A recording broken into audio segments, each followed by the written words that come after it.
How would your life change if you stopped trying to control? Imagine waking up each morning, free from the relentless grip of expectation, where every moment unfolds organically, unshackled from your ceaseless attempts to manipulate outcomes.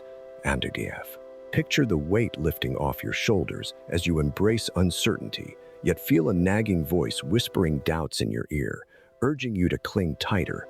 What if letting go opened doors to unimaginable possibilities, but also invited vulnerability that sends chills down your spine? As you stand at this precipice, consider, is it courage or fear that keeps you tethered to your need for control? What happens when you finally understand why restlessness haunts? A Schopenhauerian reflection. Imagine standing alone in a quiet room, the weight of unfulfilled longing pressing down like a heavy cloak. You've pursued one ambition after another, only to find yourself still yearning, leaving you in a perpetual state of dissatisfaction.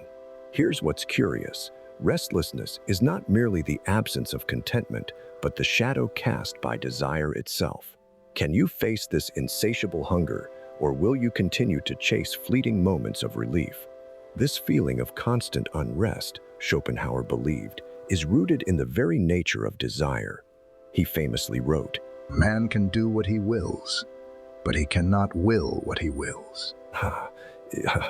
Become Tolbert, Bigwood, Bigwood, Bigwood, Bigwood, Bigwood, Bigwood, Bigwood Bar, Bigwood, Bigwood Toppin, Bigwood, Bigwood, Tomad, Bigwood, Bam, Bigwa, Bam, Bam, Bigwood, Bigwa, Baptom, Bed, Bear, Bidit, Mob, Sidit, Bear, Bidit, Bear, Bidit, Bidit, Bidit, Mob, Bidit, Bear, Bobs, Bob, Make up, Bob,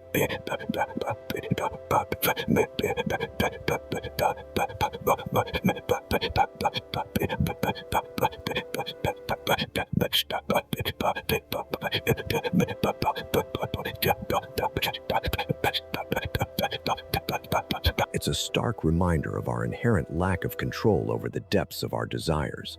Most people never notice this. They see life as a series of goals to achieve, believing fulfillment lies just beyond the next accomplishment. But then, when victory is achieved, the satisfaction is brief, and the cycle begins anew. Imagine the futility of a mirage in the desert, always visible, never attainable. You've probably felt this before, the relentless pursuit of success, love, or meaning, only to find the achievement hollow, the satisfaction ephemeral, and yet we persist, driven by a hope that the next goal will finally quench our thirst. Here's what's curious.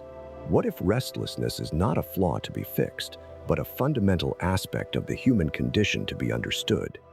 Schopenhauer had a word for this relentless pursuit, the will to life. Mean bins, Mikundadov intended, a blind force that drives us forward, often without our conscious consent, and honestly, recognizing this can be liberating. It suggests that perhaps the issue is not the endless desires themselves, but our perception of them as problems to be solved.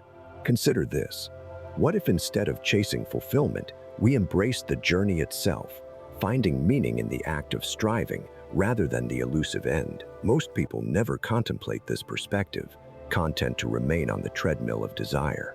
But there's a quiet strength in acknowledging that completeness is not a destination, but a state of being present with our own aspirations and failures. Now, stay with me here. What if we reframed restlessness not as a curse, but as an invitation to explore the depths of our own humanity? Maybe you're different. Perhaps you can look at desire not as a tyrant to be overthrown, but as a companion on the path of life, guiding you to deeper understanding, richer experiences, and perhaps a kind of peace amidst the chaos. In the end, some people never ask themselves these questions, but perhaps you're different. How often do you stop to consider the cost of this endless pursuit? You might think it's just a matter of personal ambition, a drive for success that fuels your day-to-day existence. But what if this very drive is silently consuming you, eroding your sense of self with each unfulfilled desire? Most people never notice the gradual erosion, too absorbed in the chase to realize the toll it takes. And here's a thought that might unsettle you. What if the real threat isn't failure, but the relentless pursuit itself? Are you aware of how this pursuit shapes your identity, or are you too caught up in its momentum to notice? With each goal achieved, there's a subtle shift in who you are, often imperceptible, yet deeply influential. Could it be that the true danger lies not in the goals unmet, but in the transformation of your desires into silent masters, dictating your every move? Take a moment to ask yourself, are you chasing your dreams, or are they chasing you? This is a question few dare to confront, yet it holds the key to understanding the deeper dynamics at play. Most people never ponder the possibility that the chase itself is what truly holds them captive. Yet, by questioning this, you open a door to self-awareness that many fail to find, allowing you to reclaim your narrative and redefine what success means for you.